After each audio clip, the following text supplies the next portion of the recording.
बाळासाहेबांच्या तमाम शिवसैनिकांना तुमच्या ह्या अनिश गाढवेचा, बाळासाहेबांच्या या कडवट शिवसैनिकाचा आणि शिवसेनेच्या प्रवक्त्याचा मानाचा जय महाराष्ट्र.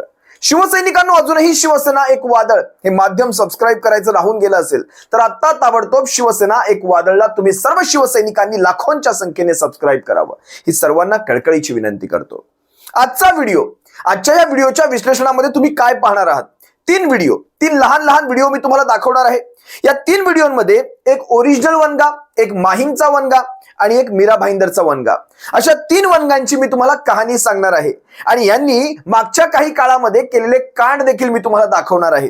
कसा हा कर्माचा फेरा असतो, कसं हे कर्माचं फळ असतं आणि ह्याच जन्मात कसं ते भोगून जायचं असतं, याचा अगदी पुढच्या 10 मिनिटांमध्ये मी इथे समाचार घेणार आहे. लक्षात घ्या शिवसैनिकांनो, गणपतीच्या विसर्जन मिरवणुकीमध्ये म्याव म्यावचे आवाज काढणारा समाधान सरवणकर अजूनही तुमच्या डोक्यात असेल. मी डोळ्यासमोर म्हणणार नाही, हा डोक्यात आहे, हा कायम आपल्या डोक्यात राहणार. तो समाधान सरवणकर आणि त्याची पिताश्री सदा सरवणकर यांचा तो म्याव म्यावचा, तो रिव्हॉल्वर घेऊन नाचवण्याचा प्रकार आपण सर्वांनी पाहिला असेल अगदी भर गणपतीच्या विसर्जन मिरवणुकीमध्ये. बघा, देवाच्या त्या पवित्र कार्यामध्ये केलेलं हे कांड देव देखील विसरत नाही. त्यामुळे जिथे घ्यायचाय तिथे अगदी यथेच्छ बदला देवाकडनं देखील घेतला जातो आणि यथेच्छ बदला ज्यावेळेस देव घेतो, खर तर देव दोनच वेळा हसत असतो. तुम्हाला माहिती आहे, दोनच वेळा हसतो. जेव्हा देव कुणाला तरी खपवायचा प्रयत्न करत असतो आणि त्याला कोणीतरी वाचवायचा प्रयत्न करत असतं तेव्हा देव हसत असतो, आणि जेव्हा देव कुणाला तरी वाचवणार असतो पण तरी देखील कोणीतरी त्याला मारायचा प्रयत्न करत असतं तेव्हा देखील देव हसत असतो. तुम्हाला सर्वांना चांगलंच माहिती आहे. आता मात्र देव हसतोय, कारण त्यांना कळतंय की हा सदा सरवणकराचा कार्यक्रम फीड झालेला आहे. अशाही परिस्थितीमध्ये सदा सरवणकर ट्विट करतायत, याचना करतायत, गिडगिडतायत. हे सगळं पाहून देव स्वतः हसतोय. आमच्या बाप्पाने एकदा ठरवलंय ना तुम्हाला काढून टाकायचा तर काढूनच टाकायचा. आणि लाखो शिवसैनिकांच्या हृदयावर वार करणाऱ्या या सरवणकर परिवाराला राजकारणातून उलथवण्याचा कार्यक्रम शिवसैनिकांनी अगोदरच लावलेला आहे. तुम्ही इलेक्शनच्या मैदानात राहा काय किंवा राहू नका काय, तुमचा कार्यक्रम फीड झालेला आहे. तो म्याव म्यावचा एकदा तुम्ही व्हिडिओ पहा, परत त्या तुमच्या आठवणी आणि त्या भळभळत्या जखमा मी थोड्याशा ताज्या करतो. शिवसैनिकांना थोडंसं माफ करा, पण त्या भळभळत्या जखमा मी तुमच्या ताज्या करतो. जरा पहा हा म्याव म्यावचा व्हिडिओ.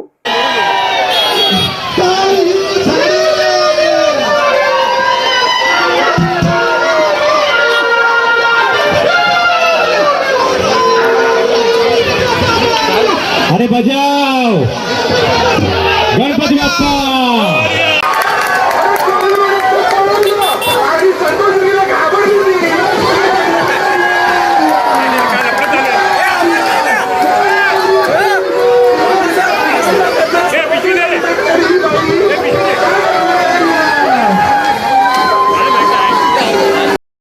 या माहीमच्या वनगाने आज राज ठाकरेंनी एक ट्विट केलेलं आहे. ते ट्विट मध्ये म्हणतायत, साहेब माझ्यासारख्यावर लहान कार्यकर्त्यावर अन्याय करू नका.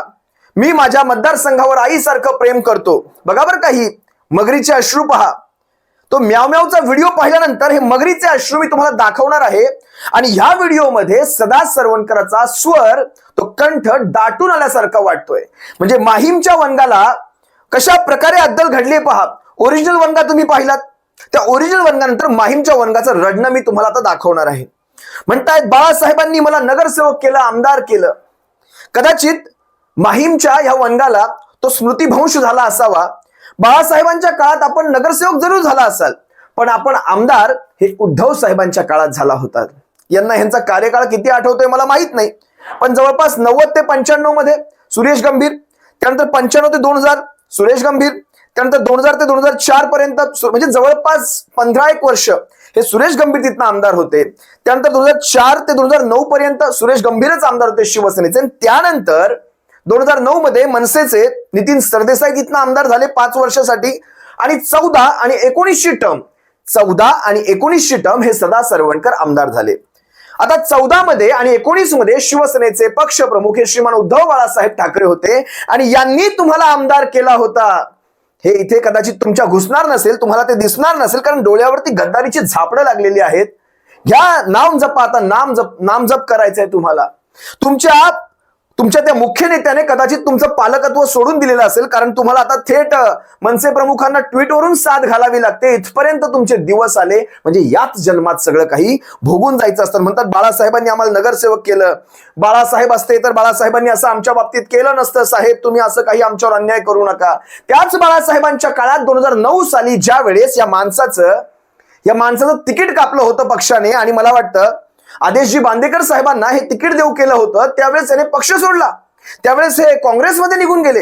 म्हणजे बघा यांची पक्षाप्रती ती किती निष्ठा होती. आणि हे म्हणतात आम्ही कार्यकर्ते, त्या कार्यकर्त्यांचं नाव बदनाम करू नका.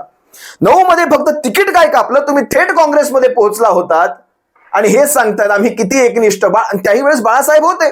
मग बाळासाहेब असताना बाळासाहेबांच्या काळामध्ये तुम्ही जर बाळासाहेबांच्या निर्णयाचा मान ठेवत नसाल तर माहीमच्या वनगा तुमच्या बाबतीत जे झालाय ना, तो न्याय नियतीने केलेला न्याय अगदी योग्य न्याय आहे. असो, याच्यावर बोलण्यामध्ये मी जास्त वेळ खर्ची घालला नाही. तुम्ही याचा हा रडता व्हिडिओ पहा, कंठ दाटून आलेला हा व्हिडिओ पहा. साहेब अन्याय करू नका साहेब, मी ह्या मतदारसंघाला आई मानतो. अरे ज्यांनी तुमच्यावर बापासारखं प्रेम केलं त्या माणसाला त्याच्या पाठीत खंजीर खुपसताना जराही जनाची नाही तर मनाची वाटली नाही का? जरा हा एकदा व्हिडिओ पहा. शिंदे गटाचे आमदार सदा सरवणकर यांनी राज ठाकरेंना केली आहे. शिवसेना प्रमुख बाळासाहेब ठाकरेंच्या शिकवणीची आठवण सदा सरवणकरांनी राज ठाकरेंना करून दिलेली आहे. स्वतः यावेळेस सदा सरवणकर आपल्यासोबत फोन लाईन वरून जोडले गेलेले आहेत. सदा सरवणकरजी, आपल्याला ट्विट करावं लागलं, काय नेमकं घडतंय? आता तुम्ही प्रचारालाही सुरुवात केलेली आहे, अर्ज देखील भरलाय, ट्विट करण्याची वेळ आली आहे. नक्की. मी गेली 30 वर्ष दादर माहीम प्रभादेवी मतदारसंघामध्ये काम करतोय, अहोरात्र काम करतोय. 365 दिवस जनता जनार्दनाची सेवा करतोय. माझ्यासारख्या एका सामान्य शिवसैनिकाला शिवसेना प्रमुखांनी आशीर्वाद देऊन आमदार बनवलं, नगरसेवक बनवलं, आणि मी ह्या मतदारसंघावर माझ्या आईसारखं प्रेम करतोय. हे प्रेम तुटू नये, आईला सोडण्याची वेळ माझ्यावर या वेळेला येऊ नये अशा प्रकारची माझी इच्छा आहे. आणि म्हणून राजसाहेबांना मी विनंती करतोय, बाळासाहेबांनी अनेक शिवसैनिकांना मोठा केला, आपली फार मोठे माझ्यासारख्या एका सामान्य शिवसैनिकावरती आपण दया दाखवून प्रेम करावं आणि आशीर्वाद द्यावेत अशी मी विनंती म्हणूनच केली. बिलकुल, धन्यवाद. आपण ही प्रतिक्रिया दिलीत त्याबद्दल. आपण बघतोय सदा सरवणकर यांनी या ठिकाणी राज ठाकरेंना थेट साथ घातलेली आहे. ट्विट करून राज ठाकरेंना त्यांनी विनंती केलेली आहे. बाळासाहेबांनी देखील सीट सोडायला सांगितलं नसतं अशी आठवण राज ठाकरेंना त्यांनी करून दिली आहे. मला समर्थन द्या असं सरवणकर राज ठाकरेंना विनंती करताना म्हणतायत. या माहीमच्या वनगानंतर आता मी मीरा भाईंदरच्या वनगावर येतोय. गीता जैन, म्हणजे ज्यावेळेस शिंदेंनी ही गद्दारी केली त्यावेळेस गीता जैन या आमदार देखील यांच्यासोबत गुवाहाटीला गेल्या होत्या. म्हणजे सुरत, गुवाहाटी, गोवा हा सगळा प्रवास त्यांनी देखील केलेला आहे. हे दुसरे मीरा भाईंदरचे वनगा. यांना शब्द दिला होता, भाजपाने देखील दिला होता आणि या शिंदेंनी देखील शब्द दिला होता. बरं, ह्यांचा थोडंसं तुम्हाला मी इतिहास सांगतो. एकदा एक प्रसंग घडला. कुणातरी त्यांच्या मतदारसंघातल्या एका कार्यकर्त्याच्या त्या तक्रारीवरून ह्यांनी एका महापालिकेच्या अधिकाऱ्यावर कशी दमदाटी केली होती पाहिजे तुम्हाला. बघा, महापालिकेच्या अधिकाऱ्याने काम केलंय नाही केलंय मला माहित नाही, काय विषय होता तोही मी बाजूला ठेवला, पण अशा प्रकारे त्या मराठी, मला वाटतं त्यांचं नाव भूषण पाटील होतं, त्या भूषण पाटीलला भर रस्त्यामध्ये त्याचं शर्ट धरून ते मारणं किती योग्य आहे. जरा पहा ना यांची ही दमदाटी पहा एकदा. आता का तोंड असा बंद झालाय? बोला ना, त्या दिवशी ओरडत होते ना, ओरडा. मैं बोला बिल्डर साहब आ रहे हैं. नहीं बिल्डर को भी नहीं जानता है. तुम लोग चोर नहीं है, चोर नहीं है, चोर नहीं, कुछ बोल तुला हसायला येते? हसायला येते? हसायला नालायक. अरे आने दे ना व्हिडिओ. अशा प्रकारे एका मराठी महापालिकेच्या अधिकाऱ्याला भर रस्त्यामध्ये त्याचं शर्ट धरून मारणं हे किती आमदाराला पटलं. तुम्हाला आणखी एक प्रसंग दाखवतो. असे अनेक प्रसंग आहेत, पण तुम्हाला काही प्रसंग दाखवणं मला इथे गरजेचं वाटतं. आणि त्यानंतर यांच्या बाबतीत जे घडलं ते कसं योग्य घडलं हे देखील तुम्हाला मला इथे दाखवणं गरजेचं वाटतं. एका नाट्यगृहामध्ये, मीरा भाईंदरच्या एका नाट्यगृहामध्ये एकदा मराठी नाटक थोडंसं लांबलं. म्हणजे मला वाटतं 25-30 मिनिटं थोडंसं टायमिंग पुढे गेला, कारण काहीतरी टेक्निकल प्रॉब्लेम होता. त्यामुळे 25-30 मिनिटं कार्यक्रम पुढे गेला आणि त्याच्या पुढच्या कार्यक्रमवाल्यांनी तो हैदोस घातला की आम्हाला 30 मिनिटं उभं का राहावं लागलं. त्यासाठी आमदारांना बोलवण्यात आलं, या गीता जैन यांना बोलण्यात आलं आणि गीता जैन यांनी त्या महापालिकेच्या कर्मचाऱ्यावर कशा प्रकारे दमदाटी केली पहा. त्यानंतर मला वाटतं स्वतः उपायुक्तांनी काय घडला तो प्रसंग स्वतः सांगितला. हा देखील एकदा व्हिडिओ पहा. 30 मिनिटासाठी मराठी नाटक लांबलं आणि यांनी कशा प्रकारे त्याचा बाऊ केला. जरा पहा हा व्हिडिओ. आत्ताच लिहून द्या. हो तो मग तुम्ही इथे कशाला बुकिंग कोण आपने बुकिंग किसके पास दी थी? ये बताया ना कि मैं अथॉरिटी ऑर्डर पे साइन इनका है ना मग साइन का करून नाही तर ऑर्डरवर साइन का केलं? हे ऑर्डरवर साइन आहे ना?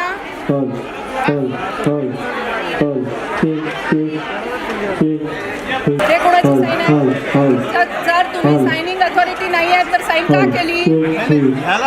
मग याचंच विचारते. तुम्ही मला तुम्ही मला 7:30 मला दुसरं काही ऐकायचं नाही. मला दुसरं काही ऐकायचं नाही आहे. मी इथे उभी आहे. मला 7:30 त्याचं असं झालं की 6 तारखेला एक करून गेलो गाव म्हणून नाटक होतं, मराठी नाटक. आणि हे आम्हाला काही दिवसापूर्वीच आम्हाला जे आपले राहुल भंडारे आहेत मराठी नाटकाचे निर्माते, ह्यांचा कॉल आला होता की त्यांना 6 तारखेला एक नाट्यगृह हवं होतं, पण त्यांना दुपारी हवं होतं. आणि हे जे आम्ही जी सुमिरन मंडळी जी आहे त्यांना आम्ही 5 वाजल्यापासून ते नाटकाचं बुकिंग आम्ही अगोदर दिलं होतं. परंतु हे दुपारचं नाटक असल्यामुळे आणि बरेच म्हणजे साधारण 1 वर्ष झालं आमच्या मराठी नाट्यगृहात मराठी नाटक झालं नव्हतं आणि त्यामुळे मराठी नाटक होणं आवश्यक होतं. या दृष्टीने आम्ही ही अपॉर्च्युनिटी आम्ही म्हटलं की नाही आपण सोडूया नकोत. आणि आम्ही त्यांना म्हटलं की ठीक आहे, आम्ही तुम्हाला दुपारी अवेलेबल करून देतो, पण कोणत्याही परिस्थितीमध्ये 5:30ला आम्हाला तुम्ही अवेलेबल करून द्या, कारण आमचं पुढचं बुकिंग सुमिरन मंडलला गेलेलं आहे. त्यानुसार सुमिरन मंडलवाल्यांशीही आमचं बोलणं झालं, तेही ॲग्री झाले होते. आणि हे सगळ्या प्रकारे जमून आलेलं असल्यामुळे आम्ही दोन्ही प्रोग्रामचं बुकिंग आम्ही ठेवली होती आणि मराठी नाटक त्याप्रमाणे सुरू झालं. परंतु काही टेक्निकल गोष्टी काही लांबल्या आणि त्याच्यामुळे ते 5:30ला ते रिकामे करू शकले नाहीत. त्यांना आय थिंक 6-10 पर्यंत त्यांना अवेलेबल झालं ते नाट्यगृह. आता मी तुम्हाला दाखवतो कर्माचे भोग. आता ह्या मीरा भाईंदरच्या वनगाची कहाणी पहा. यांना दिला होता शब्द, भारतीय जनता पक्षाने, शिंदे टोळीने तो शब्द फिरवला आणि तिथे मला वाटतं अग्रवाल यांना ती उमेदवारी जाहीर केली. यांनी अपक्ष फॉर्म वगैरे भरला असेल त्यांचा वैयक्तिक प्रश्न, पण कशा प्रकारे ज्यांनी सुरत, गुवाहाटी, गोवा असा प्रवास केलाय त्यांना देखील कशा प्रकारे 50 पैकी 1 जरी पडला तरी मी गावी जाऊन काय करेल, शेती करेल. पहा ना, यांची आता करुण कहाणी पहा. म्हणतायत हे काही खेद. बरं, आता हा जो व्हिडिओ दाखवेल याच्यात तो मला वाटतं रिपोर्टर आणि ह्या बोलणाऱ्या दोघांची मराठी तुम्ही जरा सहन करून घ्या. मी असं का सांगतोय हे तुम्हाला व्हिडिओ पाहिल्यानंतर कळेल. त्यांना महायुतीकडून उमेदवारी मिळाली नाही. स्वतः गीता ज्यांना आहेत त्यांच्याशी बातचीत करूया. मला मॅडम सांगा की तुम्हाला उमेदवारी भेटली नाही, काय आहे तुमची प्रतिक्रिया? वणगाजी आणि माझे वणगाजीचं काय असेल ते मला माहीत नाही आहे, पण माझ्यासाठी असं सांगता येणार की मला तिथून जेव्हा हा सीट BJPला जाते असं कळवलं शिंदे साहेबांनी, तेव्हा मला हेही आश्वासन दिलं की मी तरी तुमच्यासाठीच ते सीट मागली आहे आणि तेव्हाच सोडणार जर तुम्हाला हे भेटणार. फडणवीस सरांना मी भेटली, त्यांनाही तेच सांगितलं की बाबा हे सीट तुमचीच आहे ताई, बिलकुल काळजी करू नका, कारण वेळोवेळी तुम्ही पार्टीला मदत केली आहे.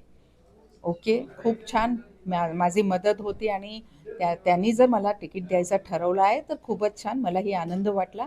पण आज सकाळी जे निर्णय आला ते खरोखरच खेदजनक निर्णय आला की माझी एवढी मदत, माझं एवढं पार्टीसाठीचं समर्पण जर त्या पार्टीला जर आपण भोगलं नाही तर आत्ता काय? पार्टीचं वरिष्ठ जे नेते आहेत त्यांच्या सांगण्यावर तुम्ही गुवाहाटी गेलं होतं, त्यानंतर तुम्हाला शब्द दिलं गेलं. आता का असं घडलं की तुमचं तिकीट कापलं गेलं? बघा, कोण सांगते काय, कोण सांगते पैशाचा व्यवहार, मला माहीत नाही खरं काय आहे ते. पण मला एवढं जरूर माहीत आहे की एवढे सगळे वायदे नंतर, म्हणजे अगदी वरिष्ठापासून दिल्लीपासून जेव्हा मला वायदा देण्यात आला होता की हे तिकीट तुमचीच आहे, तर असं सकाळी जे निर्णय घ्यायचं काय कारण आहे आपण वरिष्ठांना विचारा. मी विचारलं, माझ्याशी बोलले, पण त्यांनी फक्त एकच शब्द सांगितलं की माझी मजबुरी होती. मी जाणायचाही प्रयत्न केला की त्यांची काय मजबुरी होती, पण ते काही त्यांनी सांगितलं नाही. म्हणून आता जे प्रश्न तुम्ही मला विचारतात, मला असं वाटते तुम्ही त्यांना नक्कीच विचारावं की असं का केलं. फक्त 2 आमदार राहिले आणि माझा रिपोर्ट कुठे तुम्हाला कमी वाटला काही भ्रष्टाचार न केला. 5 वर्षाचा माझा रिपोर्ट आहे. एवढा विकास कामं, चला विकास कामासाठी मला त्यांनीच मदत केलेली, पण एवढे विकास कामं, लोकांशी जोडून राहणं आणि एक पण म्हणजे एकदम साफ छबी. काही केसेस हे 28 जे यांच्यावर गुन्हे आहे, ज्यांच्यावर वेगवेगळे गुन्हे आहे, भ्रष्टाचारपासून बलात्कारपासून सगळं, तसं माणूस पार्टीला हवा आहे का? किंवा एक स्वच्छ छबीवाला माणूस पार्टीला नको आहे का? तर ते पार्टीने ठरवायचं. या व्हिडिओमध्ये या मीरा भाईंदरच्या वनगांचं आणि ओरिजिनल वनगा म्हणजे श्रीनिवास वनगांचं एक वक्तव्य मला मात्र इथे सामायिक दिसतं, कॉमन दिसतं. ते वक्तव्य असं, यांना राजकारणामध्ये चांगल्या व्यक्ती नको आहेत, यांना फक्त भ्रष्टाचारी लोक हवे आहेत. हेच स्टेटमेंट मला वाटतं गीता जैन यांनी तोडक्या मोडक्या मराठीत केलेलं आहे आणि हेच वक्तव्य स्वतः श्रीनिवास वनगा यांनी देखील केलेलं आहे. जरा एकदा पहा ना, श्रीनिवास वनगा नेमकं काय म्हणाले होते की मला कसली शिक्षा मिळालेली आहे. जरा एकदा हा व्हिडिओ पहा. राजकारणा सांगतं प्रामाणिक माणसाचं काम नसतं आणि मी प्रामाणिक आहे, एकनिष्ठ आहे, त्याच्यामुळे कदाचित मला हे फळ भेटत असेल, प्रामाणिकपणाचे हे फळ असेल मला. आपली फसवणूक करण्यात आली आहे का आपल्या उमेदवारी न देऊन? साहजिकच फसवणूक वेळेस, प्रत्येक वेळेस तो राजेंद्र गावितला आयात करायचा, तो 10 पक्ष बदलतो, प्रत्येक वेळेस त्यांना संधी दिली जाते आणि माझ्यासारख्या प्रामाणिक माणसांना काय आवडलं जातं ते. मी मतदारसंघामध्ये चांगलं काम केलं, सगळं केलं, एकनिष्ठ राहिला, कार्यकर्त्याशी जोडून राहिला, तरी पण मला डावडलं जातं. मला हे पटत नाही. ह्या माणसाबरोबर मी सोबत केलं, ही फार मोठी चूक केली मी.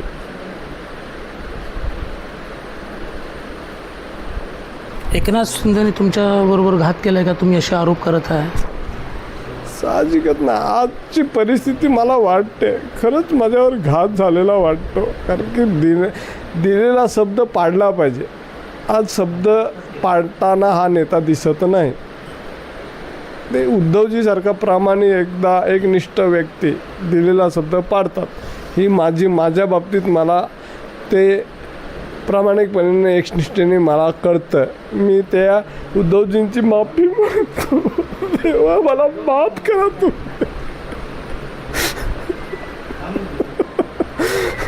या संदर्भात श्रीनिवास वनगा म्हणतात राजकारणात यांना चांगली लोक नको आहेत आणि हेच वक्तव्य मला वाटतं गीता जैन हे देखील म्हणाल्या होत्या की यांना तो पैशाचा काय तो व्यवहार वगैरे झाला मला माहित नाही, पैशाचा व्यवहार. आणि गीता जैन हे देखील म्हणाल्या की माझी मजबुरी आहे. कोण म्हणताय? एकनाथ शिंदे यांना म्हणतायत माझी मजबुरी आहे.